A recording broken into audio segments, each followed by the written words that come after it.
বর্ষাকালে পেটের সমস্যা কিন্তু আমরা মাঝে মধ্যেই দেখতে পাই। এই বর্ষাকাল হলেই পেটের সমস্যা কেন হয়? পেটের সমস্যা হলে আমরা কখন ডাক্তারবাবুর শরণাপন্ন হব? আজকে আমরা এই বর্ষাকালে পেটের সমস্যা এই নিয়ে আলোচনা করব। এই নিয়ে আলোচনা করতে আজকে আমরা পাশে পেয়েছি কলকাতার বিশিষ্ট চিকিৎসক ডক্টর শুদ্ধসত্য চট্টোপাধ্যায়কে। নমস্কার, আমি ডাক্তার শুদ্ধসত্য চট্টোপাধ্যায়, পেশায় মেডিসিন বিশেষজ্ঞ। আমি যুক্ত আছি কলকাতার একটি বেসরকারি নার্সিংহোমের সাথে। আজকের বিষয়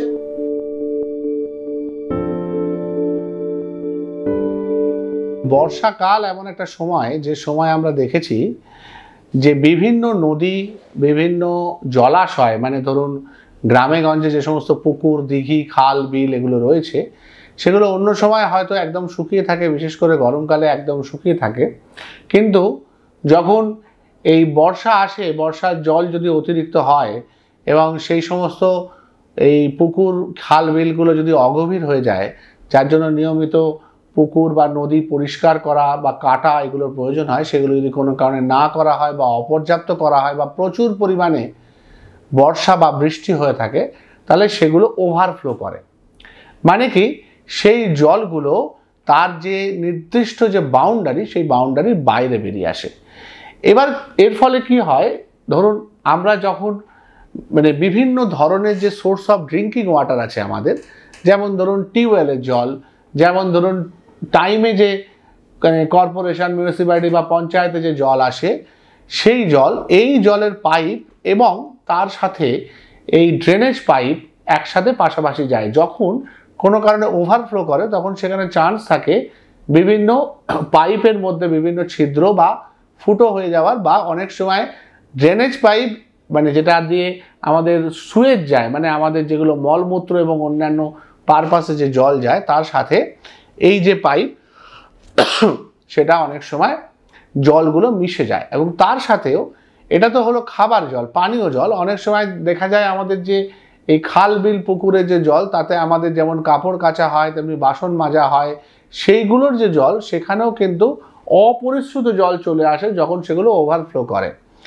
যার ফলে এই যে ওভারফ্লো করে, ধরুন বাগানে কোথাও কোনো মলমূত্র হয়ে রয়েছে, সেটা কোনো পশু পাখির মলমূত্র হতে পারে, সেটা মানুষের মলমূত্র হতে পারে, তো সেগুলোর সাথে মিশে যায়। তারপর যখন জলটা নেমে যায়, তখন সেই দূষিত জল কিন্তু আলটিমেটলি নেমে সেই পুকুর, সেই নদী, সেই খাল, বিলে চলে গেল।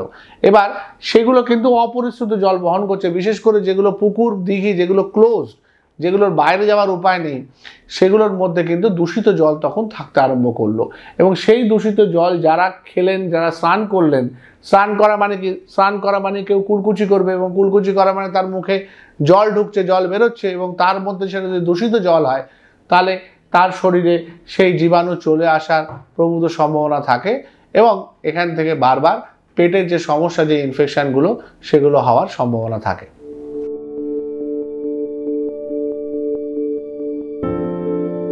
বর্ষাকালে কোনো রোগ বোঝা কিন্তু আমাদের ডাক্তারদের কাছে একটা বড় চ্যালেঞ্জ হয়ে যায়।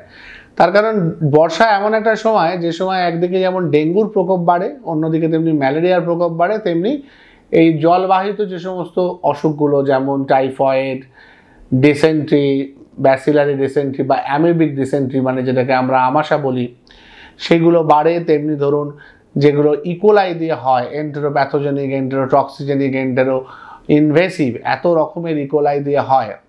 তো এইগুলোর মধ্যে ডিফারেন্সিয়েট করা, কখন ইভেন ট্রাভেলার্স ডায়রিয়া, যেটা রোটা ভাইরাস করে, এই ডায়রিয়াগুলোর মধ্যে ডিফারেন্স করাটা খুব মুশকিল হয়ে যায়। যেমন ধরুন ডেঙ্গুতেও কিন্তু অনেক সময় হালকা ডায়রিয়া হতে পারে, তেমনি ধরুন কোভিডেও ডায়রিয়া হয়। তো এদের মধ্যে ডিফারেন্সিয়েট করাটা বর্ষাকালে একটু ডিফিকাল্ট হয়, যার জন্য আমাদের থরো হিস্ট্রি নিতে হয় পেশেন্টের কাছে। পেশেন্ট কি খাওয়া দাওয়া লাস্ট 24 ঘন্টা বা 48 ঘন্টায় করেছে, কোথায় কোথায় গেছে, পুকুরে স্নান করেছে কিনা, কোনো কারণে সেখানে মানে কাদা জলে নেমেছে কিনা। কারণ কাদা জলে নামলে একটা বড় অসুখের চান্স থাকে, যেটা অনেক সময় আমরা মিস করে যাই, সেটা হচ্ছে লেপ্টোস্পাইরা। লেপ্টোস্পাইরোসিস কিন্তু যেহেতু একটা অ্যানিমাল বাহিত পশুবাহিত অসুখ এবং পশুদের এক্সক্রিটাতে যেহেতু জীবাণু থাকে, যদি কোথাও জল হয়ে যায় তখন জলের মধ্যে এক্সক্রিটার প্রোডাক্ট মিশে গিয়ে সেই জীবাণু থাকতে পারে এবং সেই জীবাণু মানুষের শরীরে চলে আসতে পারে। তো লেপ্টোস্পাইরোসিস এই সময় হয়। ডেঙ্গুর প্রকোপ বাড়ে এই সময়, যেহেতু জমা জল বাড়ে বর্ষায় সেটা হয়। তেমনি এই যে ডায়রিয়া, এই ডায়রিয়ার একটা বিশেষত্ব হচ্ছে বেশিরভাগ সময় এটা ওয়াটারি ডায়রিয়া হয়, যেটা অনেক সময় ডেঙ্গুর ক্ষেত্রে দেখা যায় না। ওয়াটারি ডায়রিয়া মানে একেবারে জলের মতো শরীর থেকে যত জল সব বেরিয়ে যাচ্ছে, মল বা স্থল বস্তু বা যেটা ইয়েলো কালার হয় সেটা অনেক সময় পাওয়াই যাচ্ছে না এতে, এবং একটা অদ্ভুত সোঁদা গন্ধ থাকে সেই পটিতে, এবং সেটা কতটা আমরা বলি রাইস ওয়াটার স্টুল, মানে একদম যেন ভাতের ফ্যানের মতো জল বেরিয়ে যাচ্ছে পটির মধ্যে দিয়ে, আর সেটাতে একটা আষ্টে গন্ধ থাকে। এটা কলেরারও একটা লক্ষণ, এবং এন্টেরো ইনভেসিভ যে ইকোলাই সেটারও একটা লক্ষণ। তো সব দিক থেকে দেখতে গেলে এই ধরনের বুঝতে হবে। এবং অনেক সময় দেখা যায় যে ভমিটিং থাকে অ্যাসোসিয়েটেড, যেটা কিন্তু ডেঙ্গুতেও পাওয়া যায়, ম্যালেরিয়াতেও পাওয়া যায়, কিন্তু তার সাথে এত লুজ মোশন কিন্তু ডেঙ্গু ম্যালেরিয়ায় থাকে না। ভমিটিং, নশিয়া, পেন অ্যাবডোমেন, পেটে একটা ক্র্যাম্প হয়, এবং যতবার ক্র্যাম্প হয় ততবার পটি হয়, এবং সেই পটি এমন অনেক সময় সিচুয়েশন হয় যে পটি থেকে কেউ বেরোতেই পারছে না, একবার হওয়ার পর বেরোনোর আগে আবার হচ্ছে। তো এই জায়গাগুলো কিন্তু খেয়াল রাখতে হবে এবং ডিফারেন্সিয়েট করতে হবে হিস্ট্রি দিয়ে, তার সঙ্গে পরীক্ষা নিরীক্ষা করে যে এটা ডেঙ্গুর পটি না এটা ডিসেন্ট্রি থেকে হয়েছে বা ফুড পয়জন থেকে হয়েছে সেই ধরনের পায়খানা, নাকি অন্য কোনো কারণে হয়েছে।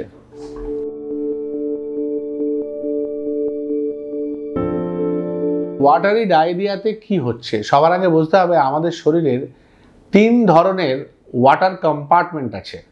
একটা হচ্ছে রক্ত, যেটাকে আমরা বলি ইন্ট্রাভ্যাসিকুলার কম্পার্টমেন্ট, যেটা ধমনী, শিরা এবং রক্তজালকের মধ্যে থাকে।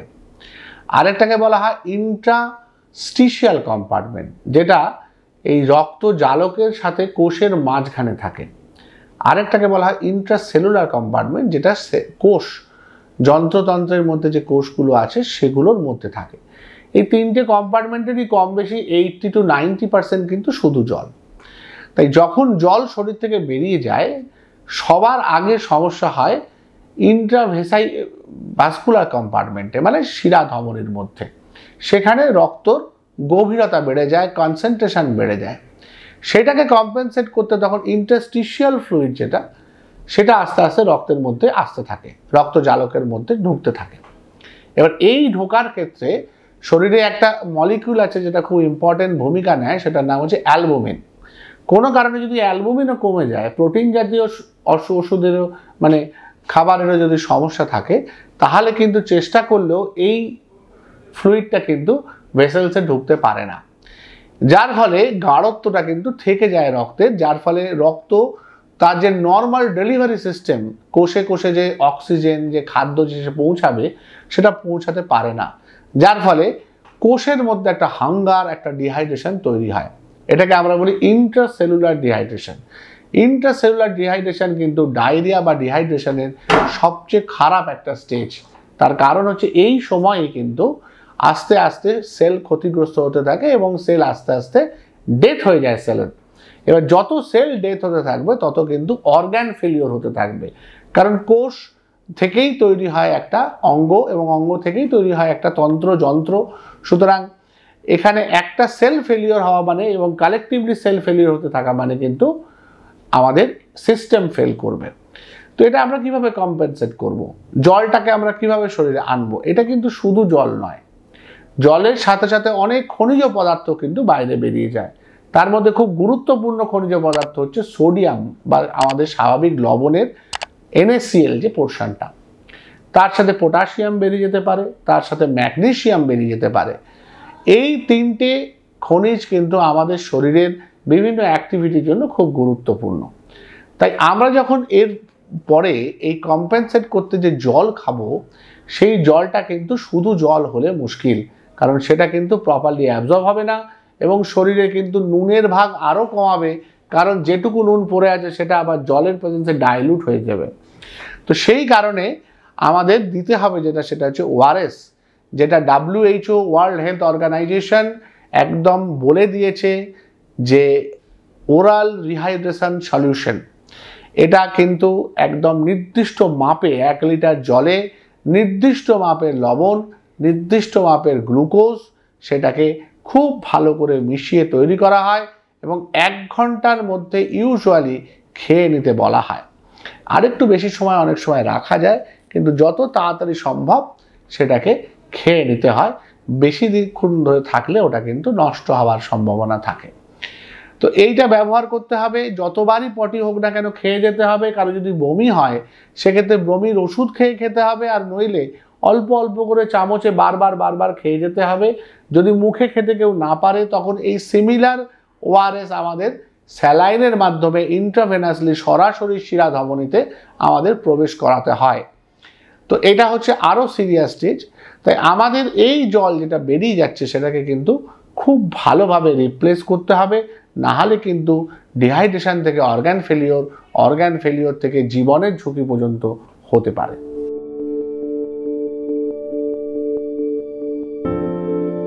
হতে পারে তার স্নান করতে অসুবিধে আছে বা তার বারবার স্নান করলে শরীর খারাপ হয়ে যায়, সেক্ষেত্রে তার যেটা করা উচিত, একটা গরম জল করে সেই গরম জলে একটা টাওয়েলকে খুব ভালো করে ভিজিয়ে সেটাকে নিংড়ে তার মধ্যে যাতে জাস্ট গরম ভাবটা থাকে, জলের পরিমাণ বেশি না থাকে, হাত পা মুখগুলো ভালো করে পরিষ্কার করে নেওয়া এবং মাথাটাও ভালো করে মুছে নেওয়া।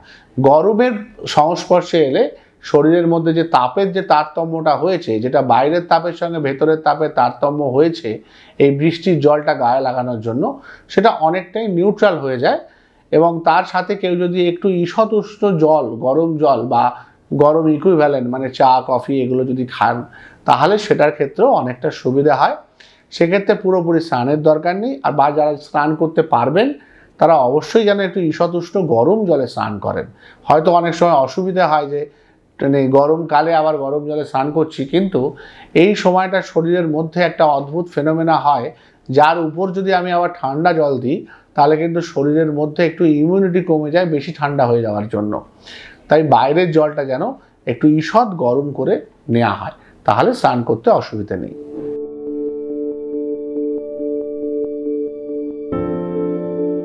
যে খাবারগুলো আমার পেটের সমস্যা করতে পারে, যেমন ধরা যাক অতিরিক্ত তেল, অতিরিক্ত মশলা দেয়া যে সমস্ত খাবার রয়েছে সেগুলোকে অ্যাভয়েড করতে হবে।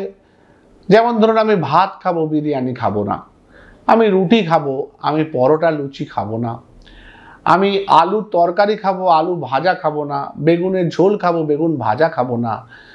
এই যে জিনিসগুলো যেখানে আমার বেশি তৈলাক্ত খাবার রয়েছে সেইগুলোকে আমি অ্যাভয়েড করবো। মাছের ঝোল খাবো হালকা, আমার যে সমস্ত জিওল মাছ আছে, শিঙি মাগুর, সেগুলো ঝোল খাবো, আমি অসুবিধে নেই। আমি খুব কষা কষা করে ইলিশ মাছ বানাবো না, আমি খুব কষা কষা করে কাতলা রুই এগুলো খাবো না। কারণ কাতলা রুইও যদি বড় হয় তাদের গায়ে চর্বি থাকে, সেই চর্বিটাও সেই সময় পাচনের সমস্যা করে। কারণ সহজ পাচ্য খাবার খেতে হবে, এমন খাবার খাবো আমি যেটা খুব তাড়াতাড়ি পরিপাক হবে, খুব তাড়াতাড়ি আমার শরীরে অ্যাবজর্ব করে যাবে। তো সেদিক থেকে দেখতে গেলে সহজ পাচ্য খাবার আমাকে গ্রহণ করতে হবে। তো সেই হিসেবে যত স্পাইসি খাবার হবে তত তার পাচনে প্রবলেম হয়, হালকা খাবার খেলেই হবে।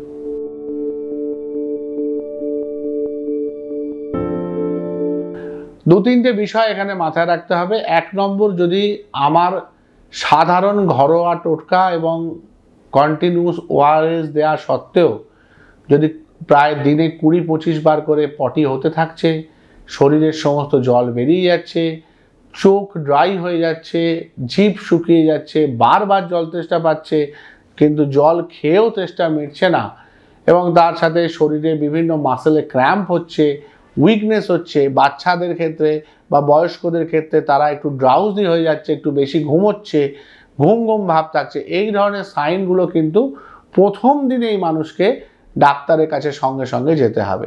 আর এই ধরনের সাইন যদি না হয় তাহলে 2-3 দিন ঘরোয়া টোটকা ব্যবহার করা যেতে পারে। কারণ বেশিরভাগ ভাইরাসই ইনডিউস ডায়রিয়া হয়, রোটা ভাইরাস ইনডিউস ডায়রিয়াই আমাদের দেশে সবচেয়ে কমন, এবং সেগুলো নিজে থেকে সেরে যায়।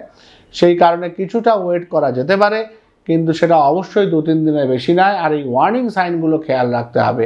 চামড়া ড্রাই হয়ে যাচ্ছে, চোখ শুকিয়ে যাচ্ছে, জিভ শুকিয়ে যাচ্ছে, প্রচণ্ড শরীরে কষ্ট হচ্ছে, উইকনেস লাগছে, ক্র্যাম্প হচ্ছে, এবং একটা ড্রাউজিনেস থাকছে, এই সিমটমগুলো হলে কিন্তু একদমই অপেক্ষা না করে যত দ্রুত সম্ভব ডাক্তার বা হাসপাতালে শরণাপন্ন হওয়া উচিত।